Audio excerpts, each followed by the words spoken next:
Pesugihan Kandang Bubrah. Malam itu, hujan turun tanpa henti di desa Kertajaya. Angin berdesir seperti bisikan, menyusup di sela-sela bambu dan dinding rumah warga. Lampu-lampu minyak bergoyang, menciptakan bayangan yang menari di tembok. Tak ada satupun warga yang berani keluar rumah.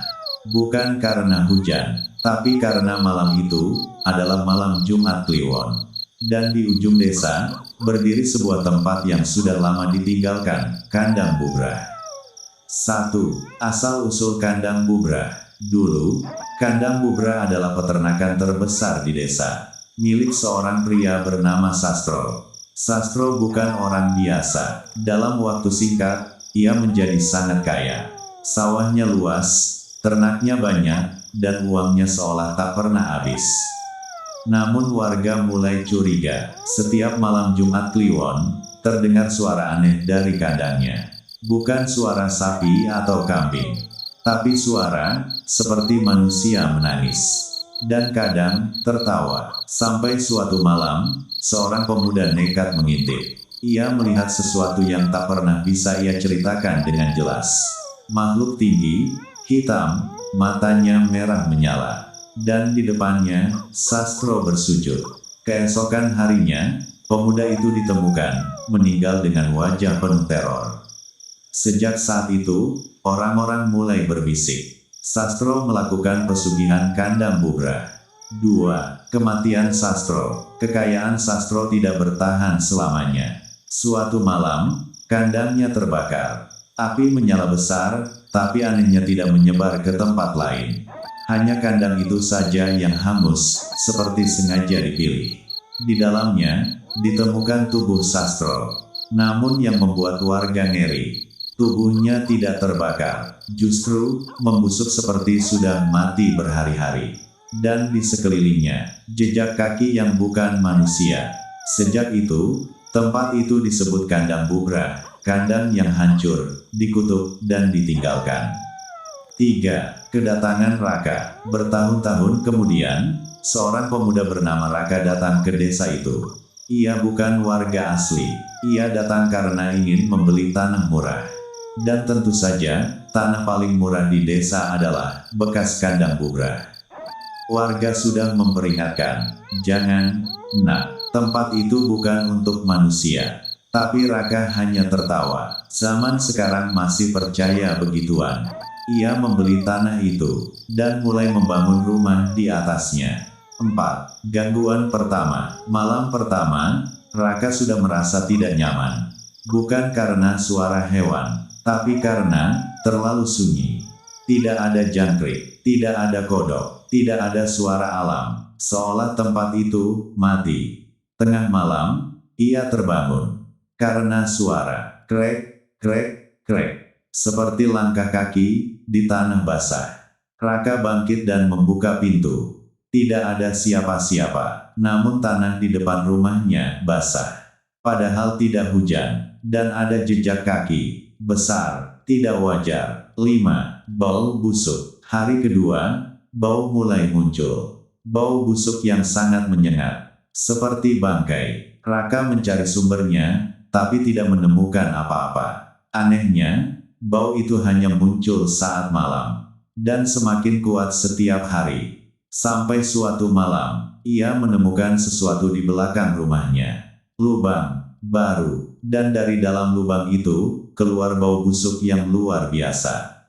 6. Penemuan mengerikan. Dengan senter, Raka mencoba melihat ke dalam. Dan saat cahaya masuk, ia melihat sesuatu bergerak, perlahan. Seperti tubuh manusia, ia mundur, tapi sesuatu dari dalam lubang itu merangkak keluar. Sosok hitam, tubuhnya kurus, panjang, dengan kulit seperti terbakar. Matanya merah, dan mulutnya tersenyum terlalu lebar. Sudah lama kami menunggu. Raka berlari masuk rumah dan mengunci pintu. Tapi suara itu tetap terdengar dari dalam rumah. 7. Teror tanpa henti. Sejak malam itu, Raka tidak pernah tidur nyenyak. Setiap malam, selalu ada suara.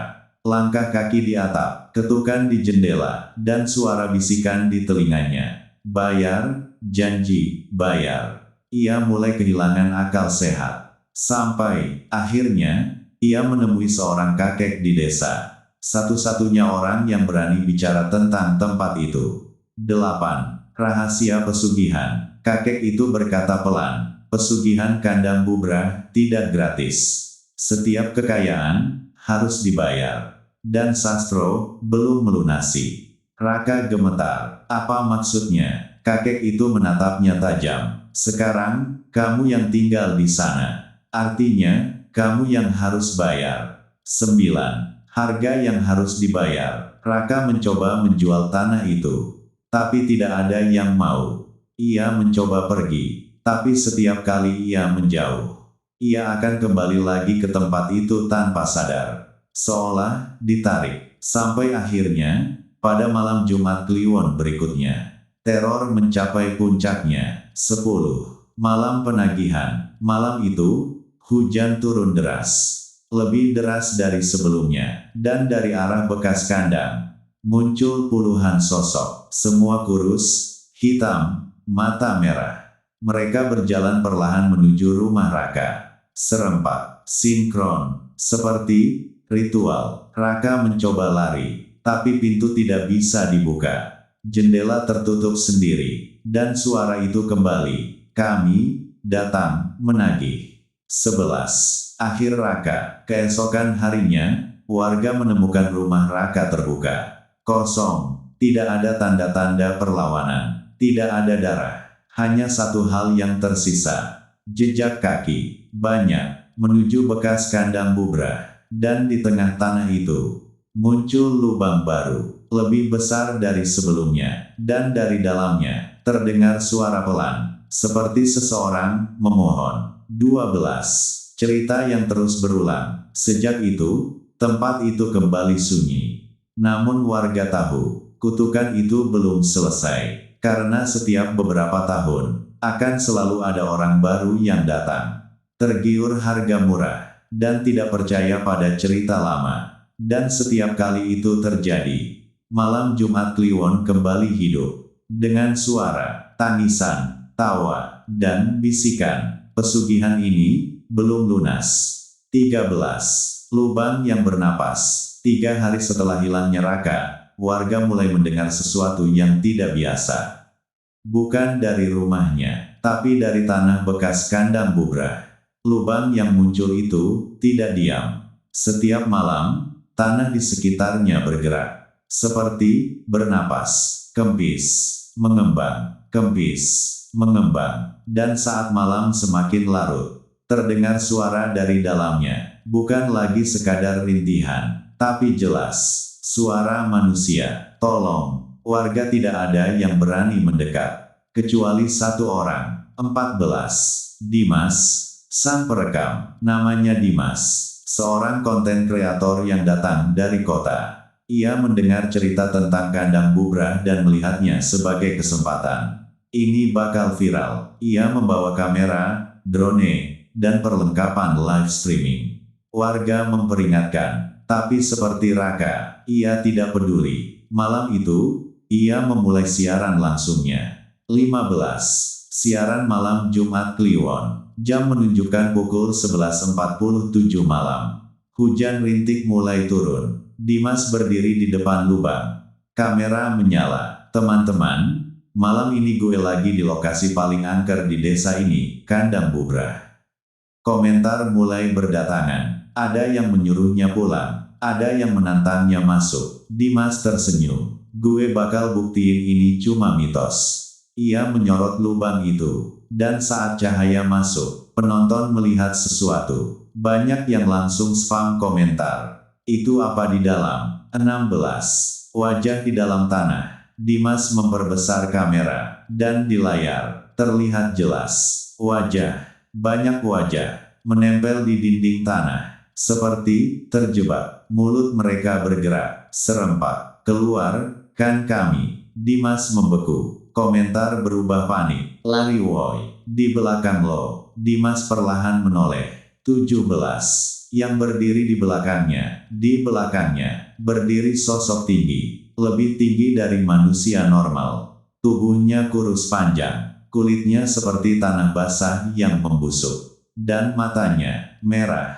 Sosok itu menunduk, mendekat ke telinga Dimas, dan berbisik, "Terima kasih, sudah membuka." 18. Siaran terakhir, kamera jatuh. Namun live masih berjalan. Penonton melihat dari sudut miring. Dimas diseret ke arah lubang. Tangannya mencakar tanah, menjerit, "Tolong, ini beneran." Suaranya terputus, dan sesuatu muncul dari lubang. Tangan, banyak tangan, menariknya masuk, pelan, dipaksa, sampai akhirnya, sunyi. Live berakhir sendiri. 19. Video yang menyebar. Rekaman itu viral. Banyak yang menganggapnya editan. Banyak yang percaya itu nyata. Namun satu hal yang tidak bisa dijelaskan. Orang-orang yang menonton video itu sampai selesai mulai mengalami hal aneh. Mereka mencium bau busuk di rumah mereka masing-masing. Dan saat malam, mereka mendengar suara, "Kamu sudah melihat." 20. Kutukan baru. Seorang penonton bernama Andini mulai mengalami teror. Setiap malam, ia bermimpi berada di dalam lubang. Di sekelilingnya, wajah-wajah yang sama, termasuk Raka dan Dimas. Mereka semua menatapnya dan berkata, "Giliranmu." 21. Tanah yang memanggil. Suatu pagi, Andini bangun dengan kaki kotor, seperti habis berjalan jauh. Padahal ia tidur di kamarnya. Malam berikutnya, ia bangun di luar rumahnya. Dan di malam ketiga, ia bangun di tengah jalan menuju desa Kertajaya. Tanpa ingat bagaimana ia sampai di sana. 22. Kembali ke kandang Bubrah. Tanpa sadar, Andini tiba di tempat itu. Lubang itu masih ada, lebih besar, lebih dalam, dan kali ini, ia tidak takut. Ia merasa dipanggil. Dari dalam lubang, terdengar suara yang familiar. "Masuk, Andini." Ia melangkah mendekat, perlahan, seolah bukan dirinya yang mengendalikan tubuhnya.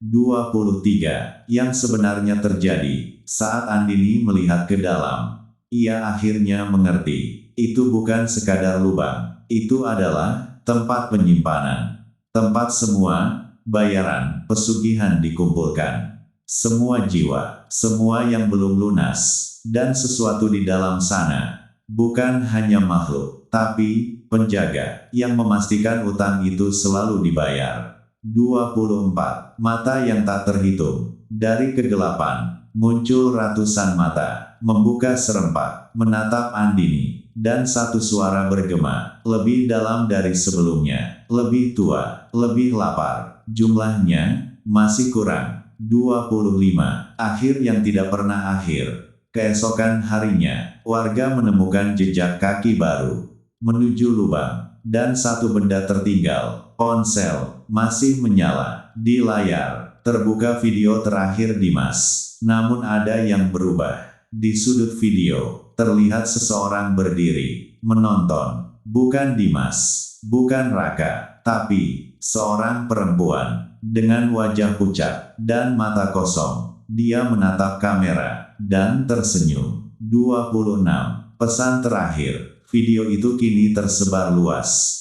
Dan jika kamu menontonnya sampai akhir, kadang di detik terakhir akan muncul teks. Bukan bagian dari video, bukan editan, tapi sesuatu yang lain. Tulisan itu berbunyi, "Kami tahu kamu sedang melihat." Tidak semua orang di desa Kertajaya diam. Ada satu orang yang sejak awal tahu, ini bukan sekadar pesugihan biasa. Namanya Mbah Wiryo. Ia bukan dukun sembarangan. Ia penjaga, orang yang dulu mencoba menghentikan Sastro dan gagal.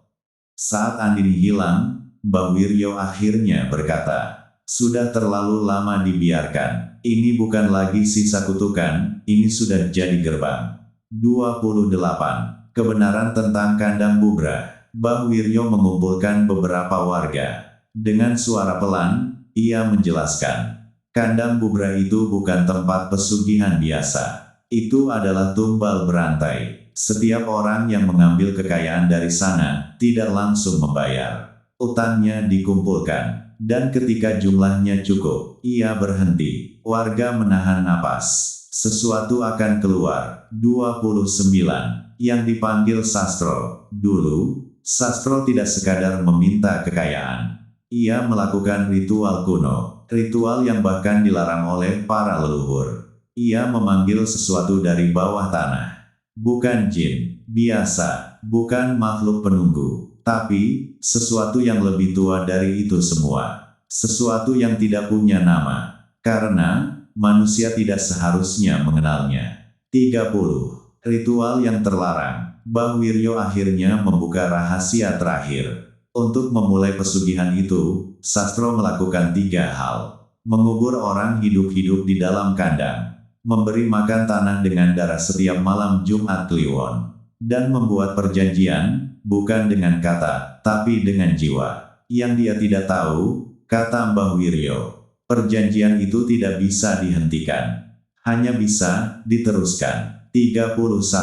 Andini di dalam. Sementara itu, Andini tidak mati. Ia sadar, tapi ia berada di dalam. Di tempat yang tidak punya langit. Tidak punya waktu. Ia berdiri di antara ratusan, ribuan tubuh. Semua menyatu dengan tanah. Setengah hidup, setengah mati. Dan di depan mereka, ada sesuatu yang sangat besar. Tidak berbentuk jelas. Kadang terlihat seperti manusia. Kadang seperti hewan. Kadang seperti bayangan. Makhluk itu berbicara, tanpa suara. Tapi semua orang bisa mendengarnya. Utang, belum lunas. 32. Fungsi para korban. Andini mulai mengerti. Semua yang ada di sana bukan hanya korban. Mereka adalah sumber setiap ketakutan, setiap penderitaan, setiap harapan untuk keluar, diserap, dikumpulkan, dan digunakan untuk memperkuat sesuatu itu. Semakin banyak korban, semakin kuat, dan semakin dekat ia untuk keluar. 33. Usaha terakhir. Di dunia luar, Mbah Wiryo bersiap. Ia tahu satu-satunya cara, bukan menutup, tapi memutus rantai. Harus ada yang masuk, katanya. Dan mengakhiri perjanjian itu dari dalam. Warga terdiam. Itu berarti tidak akan kembali. 34. Relawan. Seorang pemuda maju. Namanya Arga. Ia kehilangan adiknya, yang ternyata juga pernah menonton video Dimas. Aku masuk, katanya. Mbah Wiryo menatapnya lama. Kalau kamu gagal, kamu akan jadi bagian dari mereka. Arga mengangguk. Aku tahu. 35. Turun ke dalam. Malam Jumat Kliwon. Hujan deras. Lubang itu kini seperti mulut. Berdenyut. Arga diikat dengan tali. Ia membawa satu benda. Sebuah keris tua. Peninggalan leluhur. Kalau kamu melihatnya, kata Mbah Wiryo, jangan dengarkan suaranya. Tusuk tanpa ragu. Arga mengangguk. Dan ia turun. 36.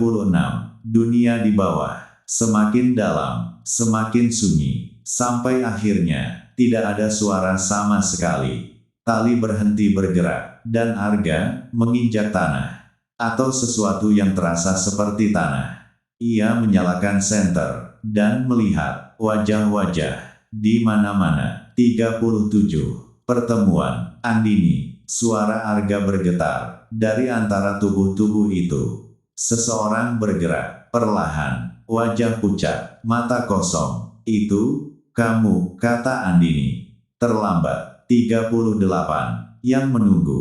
Tiba-tiba, semua wajah menoleh ke satu arah. Gelap bergerak, bukan berjalan, bukan melayang, tapi muncul. Makhluk itu ada di sana, lebih besar dari yang bisa dipahami.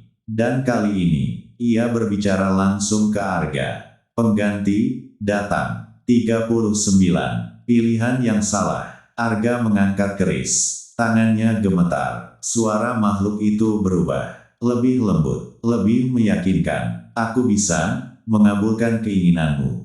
Kekayaan, kekuasaan, atau menghidupkan kembali adikmu. Arga membeku. Kerisnya turun perlahan. 40. Kesalahan fatal. Andini berteriak. Jangan dengarkan. Tapi sudah terlambat. Arga menjawab. Kembalikan adikku. Dan dalam sekejap, semuanya berubah. 41. Perjanjian baru. Makhluk itu tertawa. Seluruh ruang bergetar. Perjanjian diterima. Keris di tangan Arga hancur. Tubuhnya ditarik, diserap, dan di tempatnya muncul lubang baru. Lebih dalam, lebih gelap. 42. Dunia atas. Di atas. Tali yang dipegang warga tiba-tiba putus. Dari dalam lubang, keluar suara. Bukan jeritan, tapi tawa. Dan sesuatu mulai naik, perlahan. Bah Wiryo jatuh, berlutut, wajahnya pucat. Sudah selesai, tapi bukan seperti yang kita harapkan.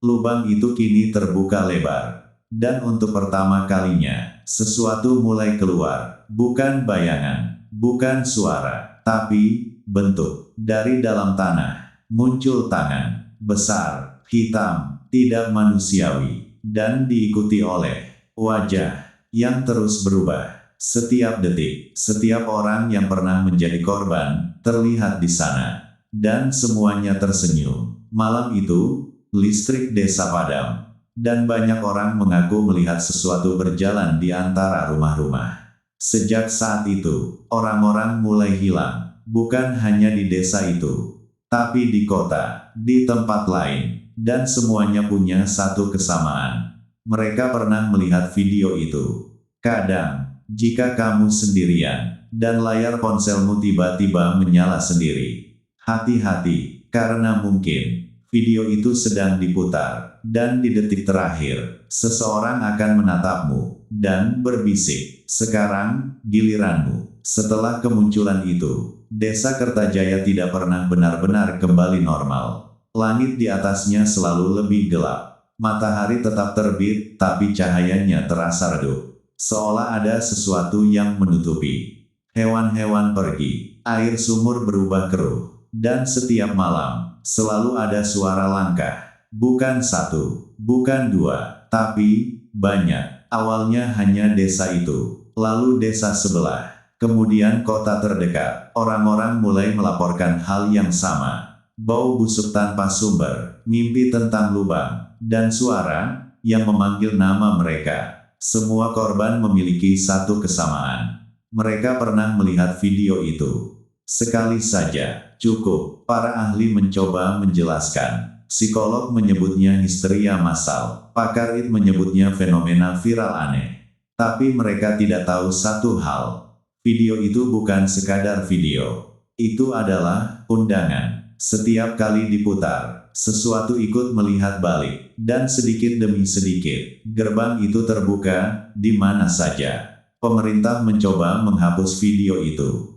Platform Mentakedon, server dimatikan, namun selalu muncul kembali, dengan nama berbeda, judul berbeda, kadang tanpa thumbnail, tapi isinya sama, dan di akhir video, selalu ada tambahan baru, jumlah. Sudah terkumpul 3.421. Sudah terkumpul 9.876.